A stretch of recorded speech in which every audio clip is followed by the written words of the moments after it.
Hi hello friends, എല്ലാ കൂട്ടുകാർക്കും നമ്മുടെ ലാസ്റ്റ് പ്രൊമോയിലേക്ക് തന്നെ സ്വാഗതം.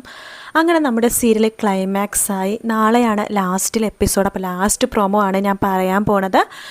അങ്ങനെ നമ്മുടെ അശ്വിൻ്റെയും ശ്രുതിയുടെ വിവാഹത്തിന് വേണ്ടി എല്ലാവരും അവിടെ നിൽക്കുകയാണ്. അശ്വിനെ മാത്രം കാണുന്നില്ല.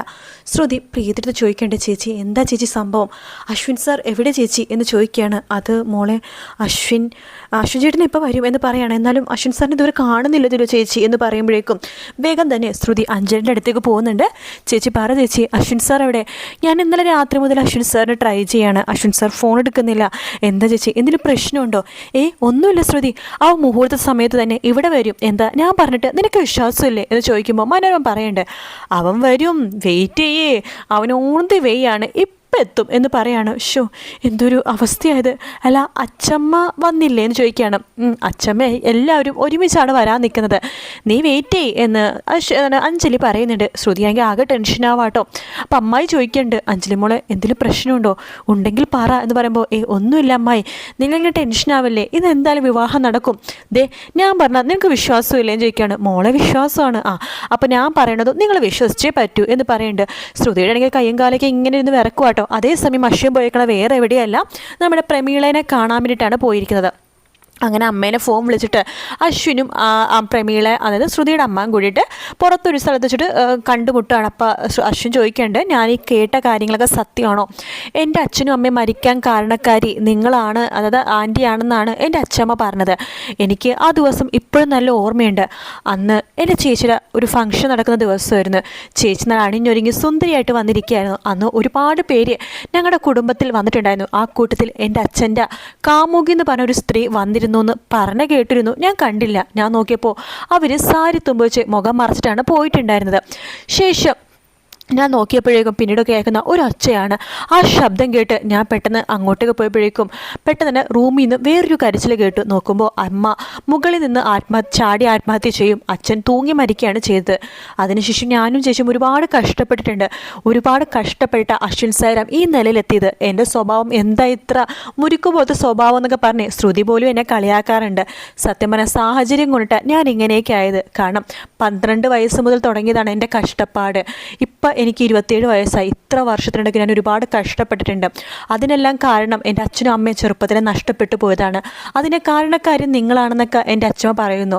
എനിക്കതിൻ്റെ സത്യാവസ്ഥ അറിയണം. എനിക്കറിയാവുന്ന ശ്രുതിയുടെ അമ്മ ഒരിക്കലും ഇങ്ങനെ ചെയ്യില്ല. നിങ്ങൾ ശ്രുതിയുടെ അമ്മയുടെ ചേച്ചിയാണെന്നും എനിക്കറിയാം. എങ്കിലും അമ്മയുടെ സ്ഥാനത്ത് തന്നെയാണ് ഞാൻ കാണുന്നത്. അതുകൊണ്ട് നിങ്ങൾ സത്യം പറ എന്ന് അശ്വിൻ പറയുമ്പോഴേക്കും ശ്രുതിയുടെ അമ്മ പറയുന്നുണ്ട്, മോനെ ഞാൻ പറയാൻ പോണത് സത്യങ്ങളാണ്. പക്ഷേ മോനെടുത്ത് ഇന്നല്ലെങ്കിൽ നാളെ തന്നെ ഈ സത്യങ്ങൾ പറയണമെന്ന് വിചാരിച്ചാണ്.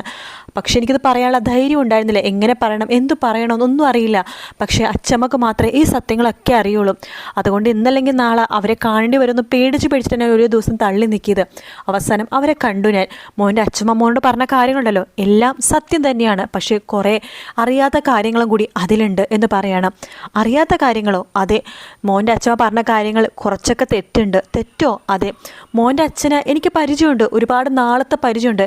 പക്ഷേ ഒരാണും പെണ്ണും ഒരു പരിചയം എന്ന് വെച്ചാൽ അതിനർത്ഥം അവിഹിതം എന്നാണോ മോനെ എന്ന് ചോദിക്കുകയാണ്. ആൻറ്റി എനിക്കങ്ങനെയൊന്നും തോന്നിയിട്ടില്ല. ഞാനൊരു കാര്യം ശരിക്കും പറയാം.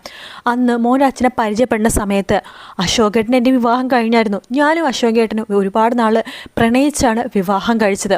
മോൻ്റെ അച്ഛനാണ് സാക്ഷിയായിട്ട് ഒപ്പിട്ടതും. മോൻ്റെ അച്ഛന് ഒരു ചെറിയൊരു ദുർസ്വഭാവം ഉണ്ടായിരുന്നു. വേറൊന്നല്ല, മദ്യപിക്കുന്ന സ്വഭാവം. എന്നുവെച്ചിട്ട് അദ്ദേഹം ഒരുപാട് പെണ്ണുങ്ങളുടെ കൂടെ പോയി എന്നൊക്കെ നാട്ടുകാർ പറഞ്ഞ പോലത്തെ ഒരു സ്വഭാവമൊന്നും അല്ലായിരുന്നു മോൻ്റെ അച്ഛൻ്റെ. മോൻ്റെ അമ്മ എന്ന് വെച്ചാൽ ജീവനായിരുന്നു. അതുകൊണ്ടല്ലേ മോൻ്റെ അമ്മ മരിച്ചപ്പോൾ അച്ഛനും ആ സമയം തന്നെ മരിച്ചത്. കാരണം അത് താങ്ങാൻ അദ്ദേഹത്തിന് പറ്റില്ലായിരുന്നു. പക്ഷെ മോൻ്റെ അമ്മക്ക് ഒരുപാട് സംശയമായിരുന്നു മോൻ്റെ അച്ഛന് ഒരുപാട് ബന്ധങ്ങളുണ്ടെന്ന്. ശരിക്കും പറഞ്ഞാൽ അങ്ങനെയൊന്നുമില്ല. അന്ന് അശോകേട്ടൻ പണിയൊന്നുമില്ലാതെ വയ്യാതിരിക്കുന്ന സമയത്ത് സഹായത്തിന് വേണ്ടിയിട്ട് ഞാൻ പോയിരുന്നു മോൻ്റെ അച്ഛൻ്റെ അടുത്ത്. അങ്ങനെ പല സമയത്ത് കാണേണ്ടി വന്നു. കൂടെ അശോകേട്ടനുണ്ടായിരുന്നു. പക്ഷേ ആൾക്കാർ കണ്ടപ്പോൾ ഞാനും മോൻ്റെ അച്ഛനും തമ്മിലാണ് അവിഹിതമെന്ന് പറഞ്ഞു. ഒരിക്കലും അങ്ങനെ ഒരു തെറ്റും സംഭവിച്ചിട്ടില്ല മോനെ. ഞാൻ പ്രസവിച്ച എൻ്റെ പ്രീതിയാണ് സത്യം, അല്ലെങ്കിൽ എൻ്റെ അശോകേട്ടനാണ് സത്യം. അങ്ങനത്തെ ഒരു തെറ്റും ഞാനോ മോൻ്റെ അച്ഛനോ ചെയ്തിട്ടില്ല എന്ന് പറയാണ്. എല്ലാം തെറ്റിദ്ധാരണയുടെ പുറത്ത് സംഭവിച്ചതാണ്. മോൻ്റെ അമ്മക്ക് വല്ലാത്തൊരു സംശയമായിരുന്നു. ആ സംശയത്തിന് പുറത്താണ് പലതും സംഭവിച്ചത്. അന്ന് മോൻ്റെ വീട്ടിലെ പരിപാടിക്ക് പോലും ഞാൻ വന്നത് സഹായത്തിന് വേണ്ടിയിട്ടാണ്.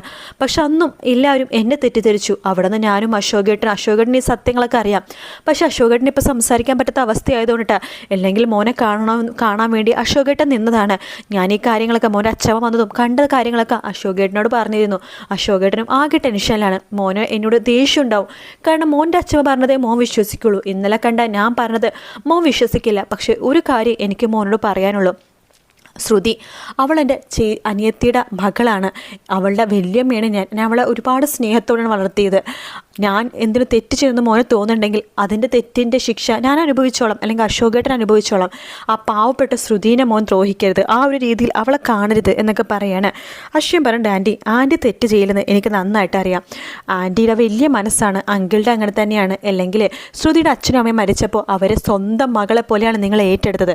സ്വന്തം മകളായിട്ടുള്ള പ്രീതിനേക്കാളും ഒരുപാട് സ്നേഹം കൊടുത്തത് ശ്രുതിക്കാണെന്നും എനിക്ക് നന്നായിട്ട് അറിയാം. പ്രീതിനെ കാണാതെ നിങ്ങൾക്ക് ഒരുപാട് ദിവസം ചിലപ്പോൾ ഇരിക്കാൻ പറ്റും. പക്ഷേ ശ്രുതിനെ കാണാതെ നിങ്ങൾക്ക് ഒട്ടും പറ്റില്ല. അവൾക്കും അങ്ങനെ തന്നെയാണ്. അവൾ നിങ്ങൾക്ക് തരുന്ന സ്നേഹത്തിൻ്റെ 100 ഇരട്ടി നിങ്ങൾ അവൾക്കും കൊടുക്കുന്നുണ്ട്.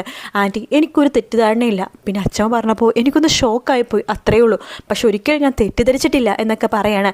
എന്തായാലും വിവാഹത്തിന് മുഹൂർത്തത്തിന് സമയമായി, ആൻറ്റിയും കൂടി വാ.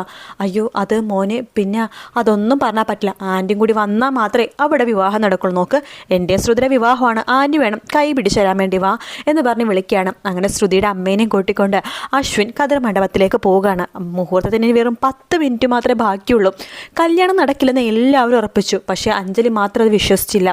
തൻ്റെ കുഞ്ഞൻ വരും, മുഹൂർത്തത്തിന് ഒരു 2 മിനിറ്റ് മുമ്പെങ്കിൽ തൻ്റെ കുഞ്ഞൻ ഇവിടെ എത്തും, വിവാഹം നടക്കും എന്ന് തന്നെ അഞ്ജലി പറയുന്നത്. പക്ഷേ എല്ലാവരും ഇനി എന്ത് വിവാഹം നടക്കാനൊന്നുമില്ല എന്നൊക്കെ പറഞ്ഞിട്ട് എല്ലാവരും വിവാഹവും നടക്കില്ലെന്നോ തീരുമാനിച്ച് വെച്ചിരിക്കുന്ന സമയത്ത് അവിടേക്ക് അശ്വിൻ്റെ വണ്ടി വരുവാണ്. ദേ കുഞ്ഞൻ വന്നു എന്ന് അഞ്ജലി പറയുമ്പോൾ നമ്മുടെ അശ്വിൻ്റെ കൂടെ ശ്രുതിയുടെ അമ്മയും ഉണ്ട് കേട്ടോ. ശ്രുതിക്കാകെ ഷോക്കാവാണ്. അമ്മ എന്നൊക്കെ പറഞ്ഞിട്ട് ശ്രുതിയും ആകെ ഷോക്കായിട്ട് നിൽക്കുമ്പോഴേക്കും മുത്തശ്ശി ചോദിക്കേണ്ട, എന്താ കുഞ്ഞ നിൻ്റെ ശ്രുതിയുടെ അമ്മേനെക്കുറിച്ചുള്ള തെറ്റിദ്ധാരണയൊക്കെ മാറിയ മുത്തശ്ശി? അല്ലെങ്കിൽ എനിക്ക് തെറ്റിദ്ധാരണയൊന്നും ഉണ്ടായില്ല. പിന്നെ ഒരു കാര്യം അറിയുമ്പോൾ അന്വേഷിക്കണമല്ലോ, അതിനു വേണ്ടിയിട്ടാണ് രാത്രി തന്നെ പോയത്. എല്ലാ കാര്യങ്ങളും മനസ്സിലായി മുത്തശ്ശി, ഒരു കുഴപ്പമില്ല. അല്ലെങ്കിലും തെറ്റ് ചെയ്തെങ്കിലും ഞാൻ ശ്രുതിനെ എന്തിനാ ബുദ്ധിമുട്ടിപ്പിക്കുന്നത്? ശ്രുതിയുടെ എൻ്റെ വിവാഹത്തിന് ഒരു തടസ്സമില്ല. അപ്പോൾ മുഹൂർത്തത്തിന് സമയം താലി കെട്ടാലോ അല്ലേ? തീർച്ചയായിട്ടും എന്ന് പറയണം.